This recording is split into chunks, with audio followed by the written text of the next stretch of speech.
आणि बातमी विधान परिषदेसंदर्भातली विधान परिषदेच्या 11 जागांसाठी 12 अर्ज दाखल झालेत।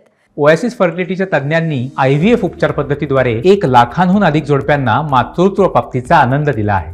मोफत अपॉइंटमेंट बुक करण्यासाठी आजच संपर्क साधा। भाजपकडून पंकजा मुंडे, परिणय फुके, योगेश टिळेकर, अमित गोरखे आणि सदाभाऊ खोत यांनी अर्ज दाखल केलाय।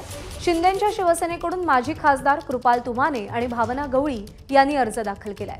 अजित पवारांच्या राष्ट्रवादी काँग्रेसकडून राजेश विटेकर आणि शिवाजीराव गर्जे यांनी अर्ज भरलाय, तर महाविकास आघाडीकडून 3 जणांनी उमेदवारी अर्ज दाखल केला।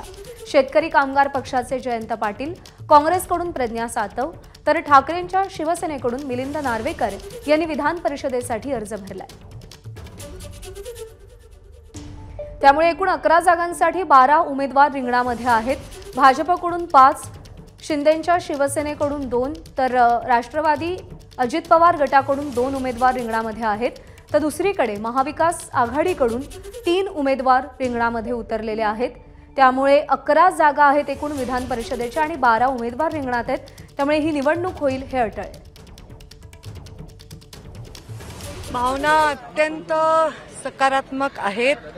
माझ्या जनतेने ज्यांनी अविरत मला साथ दिली, कुठल्याही संवैधानिक पदावर नसताना त्या कार्यकर्त्यांनी माझ्या सोबत राहिले, माझं बळ बनून राहिले, त्यांच्या सगळ्यांच्या सततच्या प्रार्थनांचं हे यश आहे।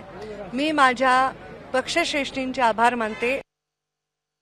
सर्वच प्रादेशिक नेत्यांचे आणि पूर्ण महाविकास आघाडीचे, त्याचबरोबर केंद्रीय सर्व नेत्यांचे मी मनापासून खूप खूप आभार मानते, कारण त्यांनी मला ही जी संधी दिली आहे पुढील 6 वर्ष पुन्हा एकदा काम करण्यासाठी।